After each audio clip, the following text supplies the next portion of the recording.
Graça e paz. A paz, a paz. Sejam bem-vindos. Graça e paz, vão entrando. Sejam bem-vindos. Graça e paz. Vão entrando, pegando aí vossas Bíblias. Vamos já começar. Esperar um pouquinho. As outras pessoas serem notificadas.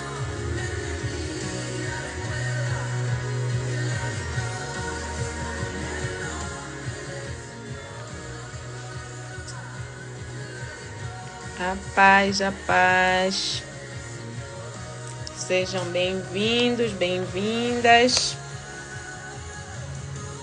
O nosso mais um dia de leitura. Vamos ler o livro de Atos dos Apóstolos, capítulo 9. Nós estamos no dia 9. Amém. Sejam bem-vindas. Sejam bem-vindos. Graça e paz.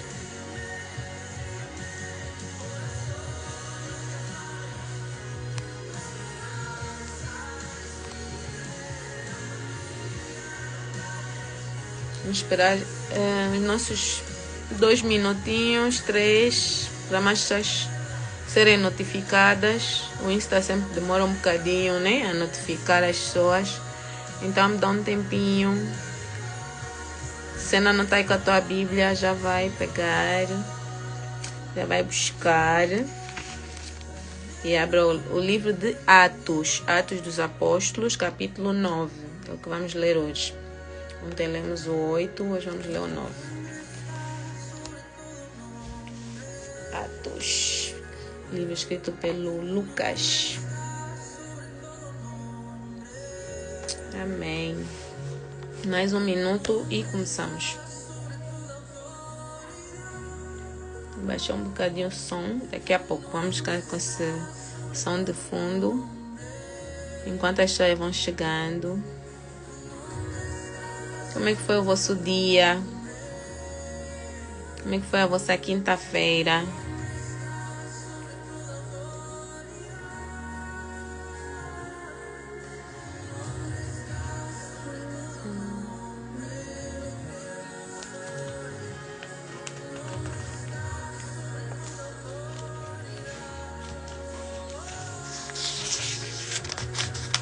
Trabalhando, né? Tem que trabalhar. Alguém tem que trabalhar. Cheio de neve, verdade. Ninguém caiu, né? Espero que ninguém tenha caído, porque essa neve hoje, meu Deus. Ai. Mas é bonito, né? O canal tá todo branco. O canal aí, quem vai pro Trafford Center, todo branquinho. Cheio de neve.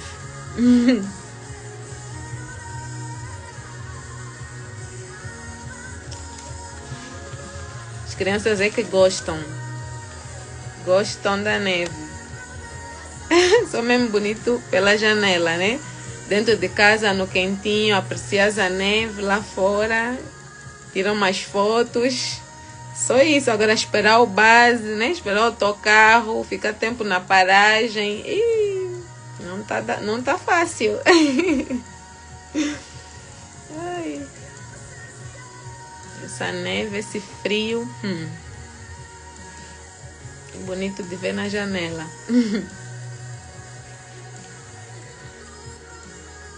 É verdade, graças a Deus temos trabalho, é isso mesmo. Amém. Saúde, trabalho, né? E Jesus no coração, sempre. Aleluia. Bem, já deu os 5 minutos. Vamos começar a ler, né? Conforme a gente vai lendo, mais pessoas vão entrando. Depois também a live fica gravada, né? Quem quiser ver mais tarde ou no outro dia. É só acompanhar. Deixa eu abaixar aqui o som.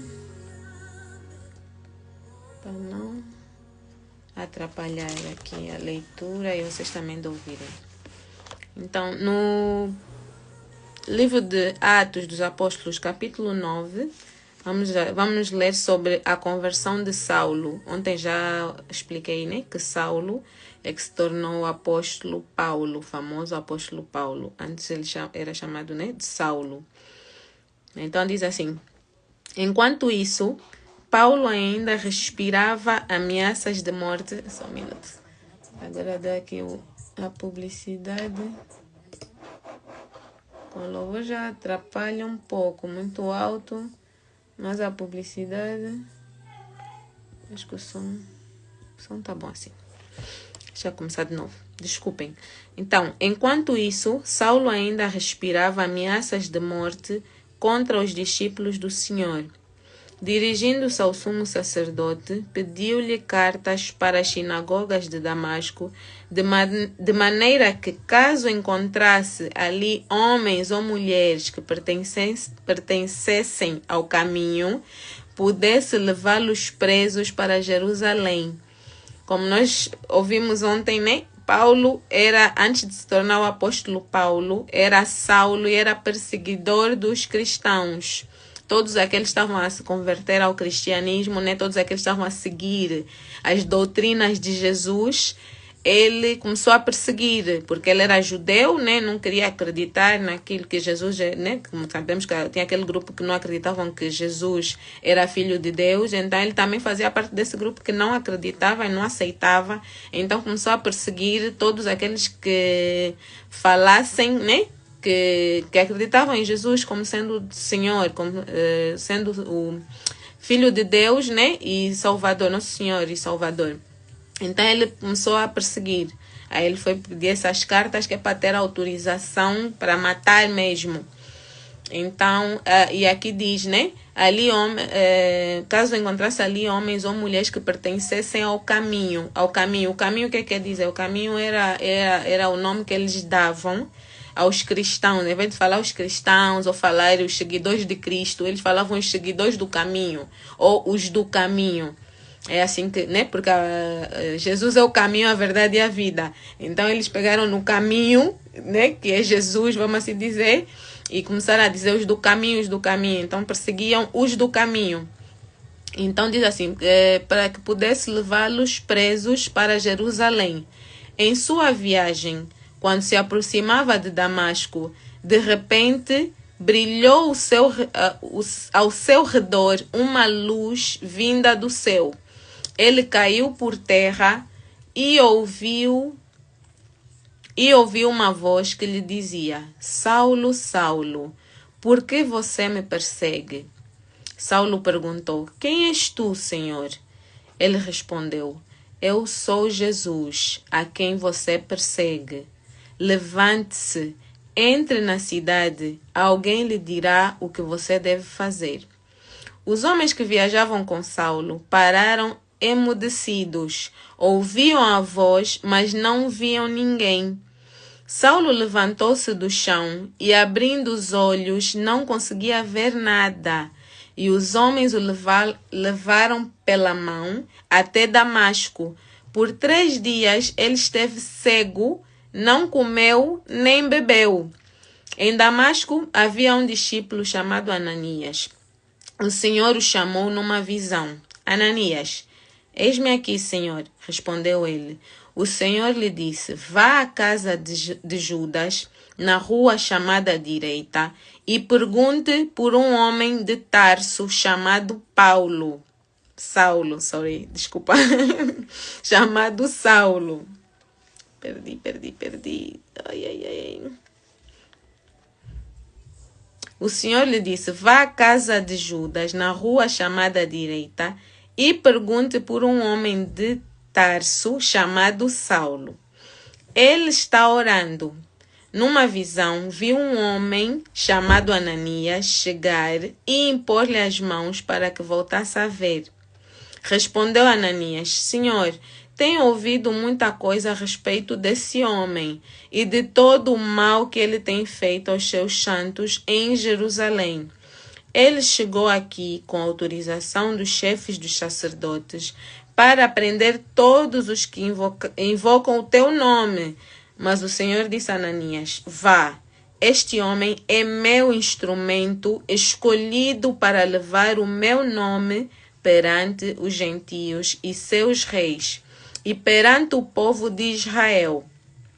Mostrarei a ele o quanto deve sofrer pelo meu nome. Então Ananias foi, entrou na casa, pôs as mãos sobre Saulo e disse: Irmão Saulo, o Senhor Jesus, que lhe apareceu no caminho por onde você vinha, enviou-me para que você voltasse a ver e seja cheio do Espírito Santo. Imediatamente, algo como escamas caiu dos olhos de Saulo e ele passou a ver novamente. Levantando-se, foi batizado e depois de comer, recuperou as forças. Saulo em Damasco e em Jerusalém. Saulo passou vários dias com os discípulos em Damasco. Logo começou a pregar nas sinagogas que Jesus é o Filho de Deus. Para tudo, vocês não estão a entender. O Saulo perseguidor começou a pregar, a falar de Jesus. Ele que era o perseguidor do povo de Deus, ele que perseguia, matava, não queria saber se era homem, se era mulher, ele só queria eliminar o povo do caminho, né? O povo que seguia Jesus. Ele se converteu, ele aceitou Jesus, ou seja, Jesus apareceu em visão para ele e falou para ele: por que me persegues? Ou seja, ele não estava a seguir Jesus porque Jesus já não estava aqui entre nós, já tinha voltado para perto do Pai, né? Ele estava a perseguir os homens que falavam de Jesus. Mas Jesus, quando aparece para ele, diz: por que me persegues? Isso aqui levanta um questionamento. Então, espera.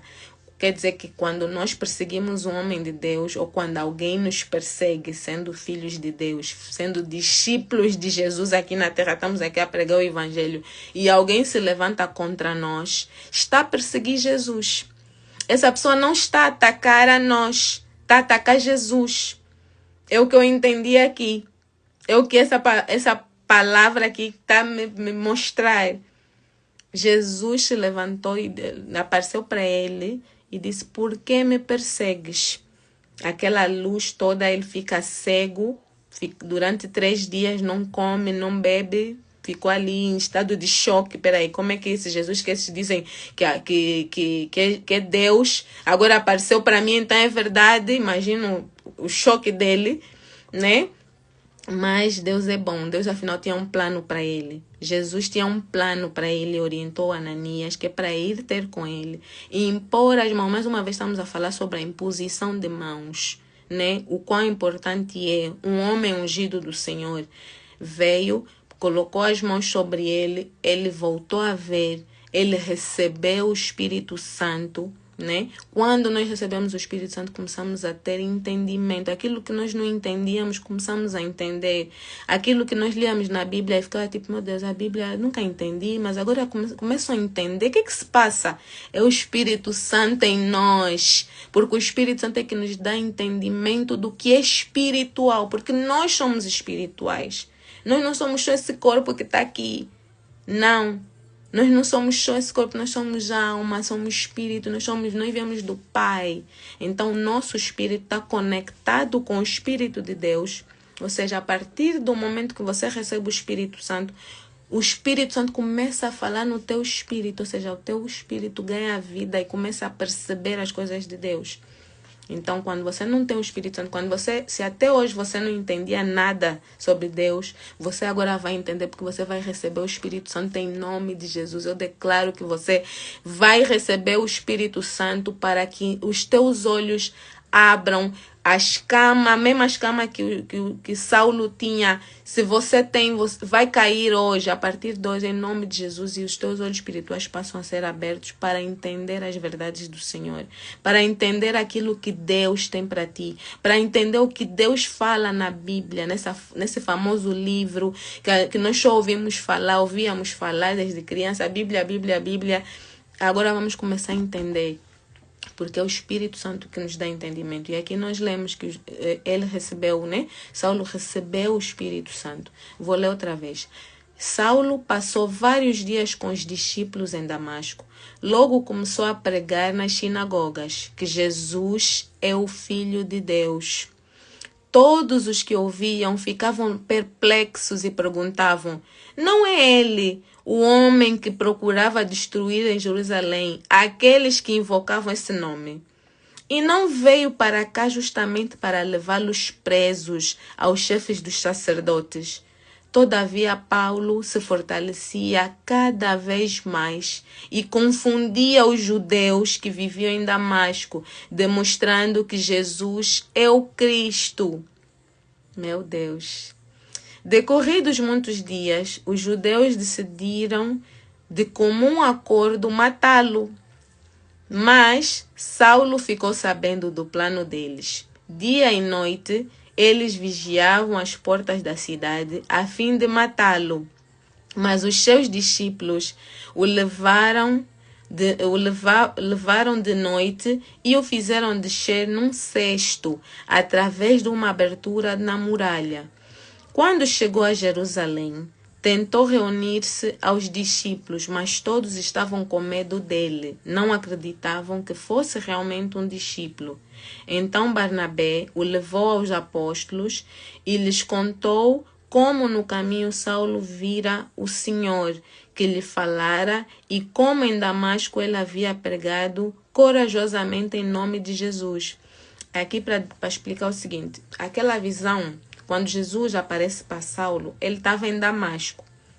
Aqui nós estamos a falar já que ele já está em Jerusalém, ou seja, ele vai para Jerusalém, né? Ou seja, em Damasco ele já estava a pregar, né?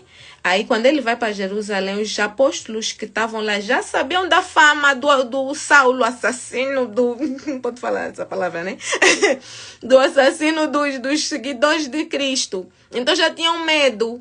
Quando vem que ele está lá, não sabiam, né? Que ele tinha se convertido, não sabiam que Jesus apareceu para ele, não sabiam o que estava a passar, ele quer se encostar, ficaram com medo. Peraí, será que ele está vindo só aqui espiar, ver o que nós estamos a fazer, querer nos matar, né? Coisa. Aí, depois o discípulo, né, que estava com ele, o homem que estava com ele, falou, disse, olha, não, Jesus apareceu para ele, ele aceitou, recebeu o Espírito Santo e agora está a pregar, está a falar de Jesus. Então, continuando, paramos. Então, Barnabé o levou aos apóstolos e lhes contou como no caminho Saulo vira o Senhor, que lhe falara, e como em Damasco ele havia pregado corajosamente em nome de Jesus. Assim, Saulo ficou com eles e andava com liberdade em Jerusalém, pregando corajosamente em nome de Jesus. Falava e discutia com os judeus de fala grega, mas estes tentavam matá-lo. Sabendo disso, os irmãos o levaram para Cesareia e o enviaram para Tarso. A igreja passava por um período de paz em toda a Judeia, Galileia e Samaria. Ela se edificava e, encorajada pelo Espírito Santo, crescia em número, vivendo no temor do Senhor. O Saulo, ainda não era Paulo aqui, né? Era Saulo. Ele também estava a sofrer perseguição, ou seja, a partir do momento que ele começa a falar de Jesus, a partir do momento que ele fala sobre aquilo que ele passou a acreditar, né? Que Jesus é Deus. Aí também os outros judeus também começam a perseguir ele. Falam, mais um, esse que estava do nosso lado agora se virou contra nós, agora também está a apoiar os do caminho, né, os de Jesus. Então começam também a perseguir Saulo. Aí ele já também teve que ver, viveu na pele, né, tudo aquilo que os apóstolos, os discípulos estavam a viver, que era estarem escondidos e tal. Então ele também começou a viver esse estresse todo de ter que fugir de cidade para cidade para não ser morto, porque eles queriam matar mesmo. Aí no 32 diz assim: viajando por toda parte, Pedro foi visitar os santos que viviam em Lida. Ali encontrou um paralítico chamado Enéas, que estava acamado fazia 8 anos. Disse-lhe Pedro: Enéas, Jesus Cristo vai curá-lo. Levante-se e arrume a sua cama. Ele se levantou imediatamente. Todos os que viviam em Lida e Sarona o viram e se converteram ao Senhor. Isso é maravilhoso. Já vimos o outro milagre, também foi assim parecido, né? Que era do homem paralítico que estava na porta da sinagoga há 40 anos, ou seja, ele já nasceu, né?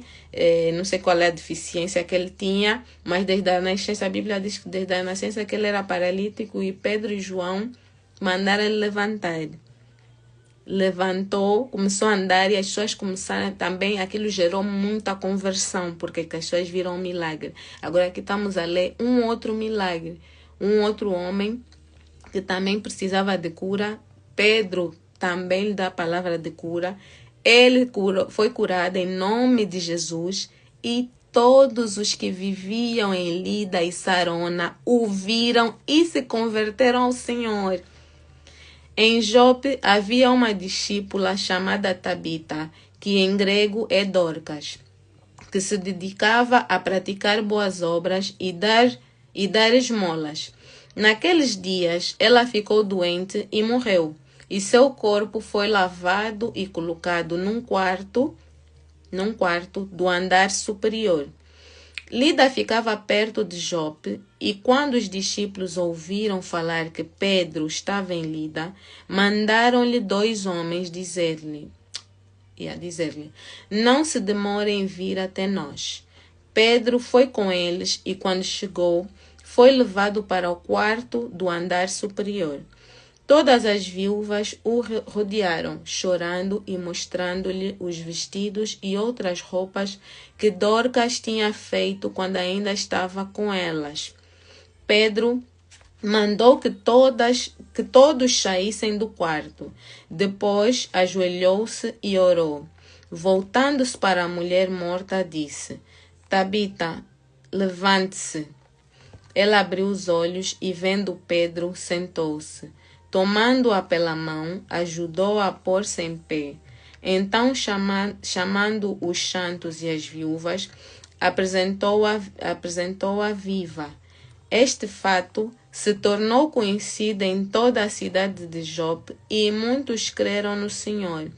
Pedro ficou em Jope durante algum tempo com um curtidor de couro chamado Simão. E acabamos aqui o capítulo 9. Outro milagre. Ou seja, se vocês repararem, aí foi milagre atrás de milagre, conversão atrás de conversão.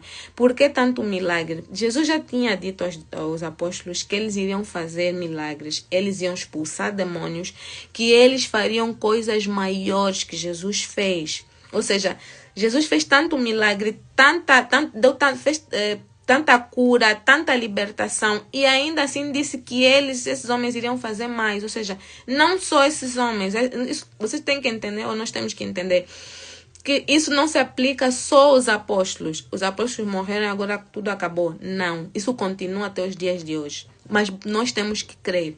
Nós temos que crer. Nós temos que crer primeiro que somos discípulos de Deus, discípulos de Jesus, que estamos aqui na terra para continuar a proclamar o Evangelho, falar de Jesus, falar da volta de Jesus, né? Jesus já veio e vai voltar, e continuarmos a fazer os milagres que eles fizeram. Nós temos esse poder.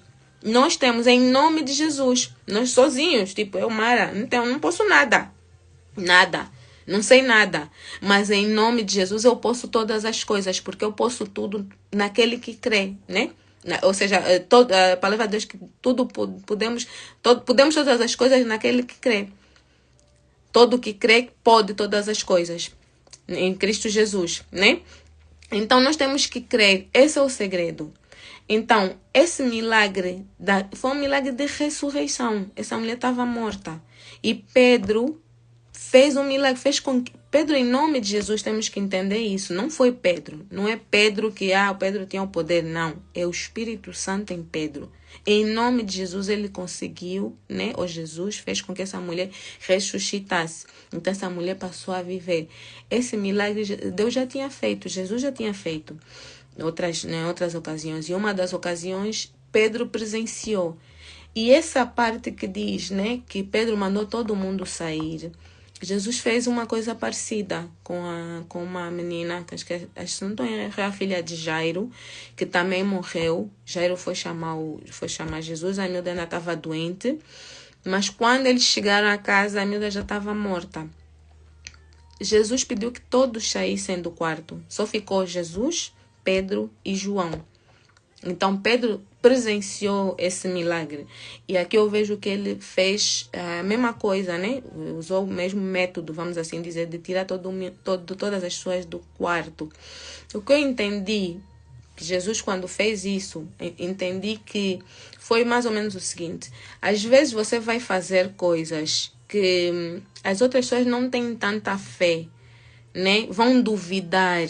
Então, a necessidade de haver essa privacidade.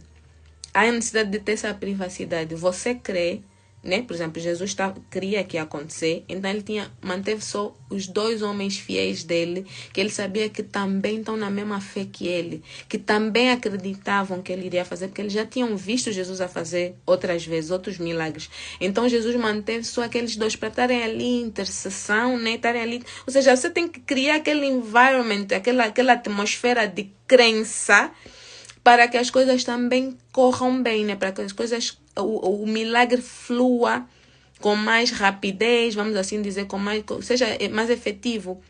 Porque quando está ali aquela coisa de, será mesmo que vai? Né? Nós temos mas ser do ser humano. Não está aqui que é para apontar o dedo a ninguém, porque eu também, às vezes, também duvido. Então, aquela tendência de nós temos, né? Será mesmo que vai acontecer? Será mesmo? Será? Agora sim. Será que essas palavras são as certas? Então, para evitar isso, porque isso bloqueia de certa forma. Então, Jesus pegou e usou esse método. Aqui Pedro usa a mesma tática. Pegou, tirou todo mundo. Sai, todo mundo. Ficou só ele e a miúda. Ou a jovem, né? A senhora aqui no caso.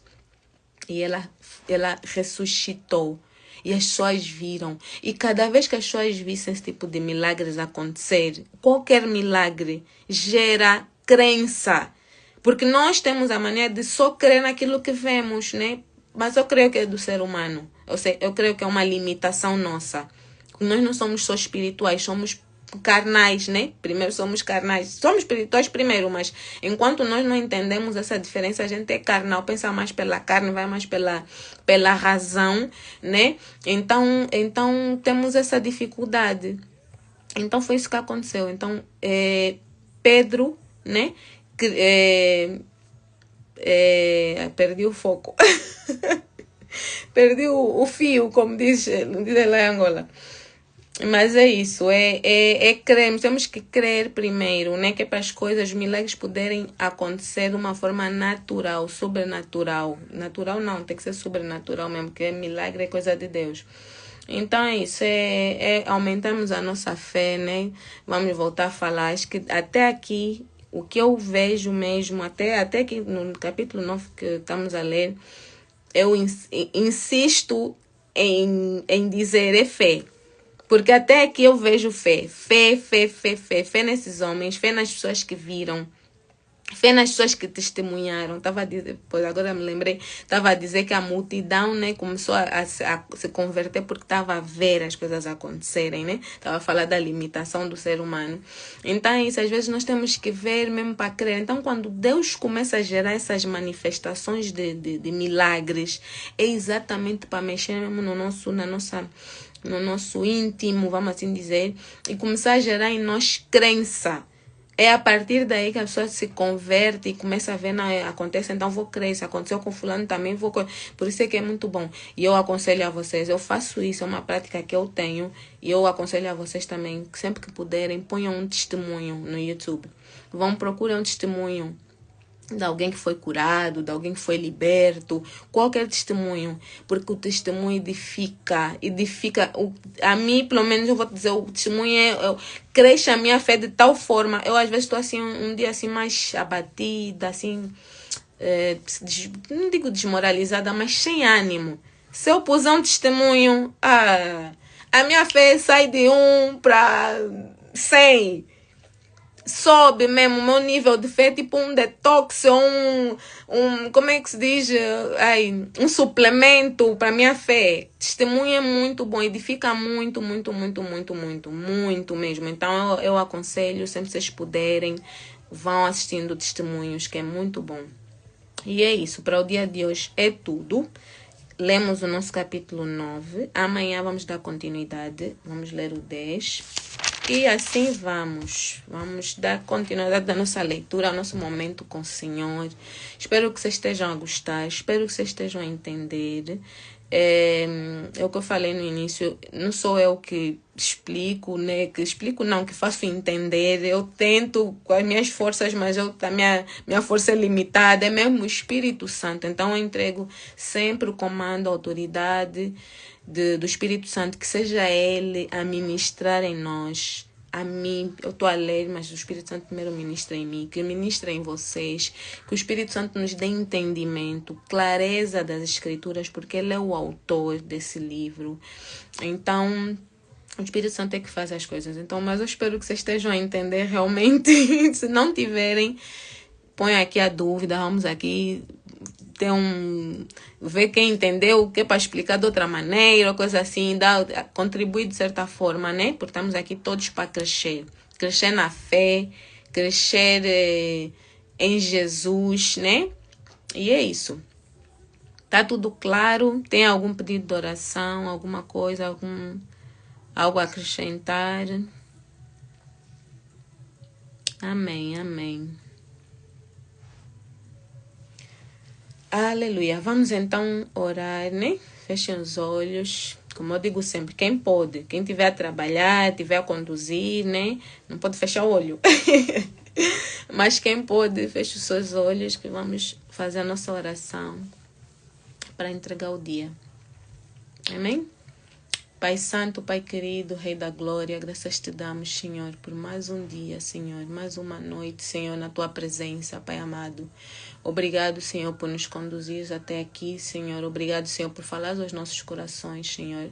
Obrigado, Senhor, por abrir o nosso entendimento, a nossa mente, meu Pai, a nossa visão espiritual, meu Pai.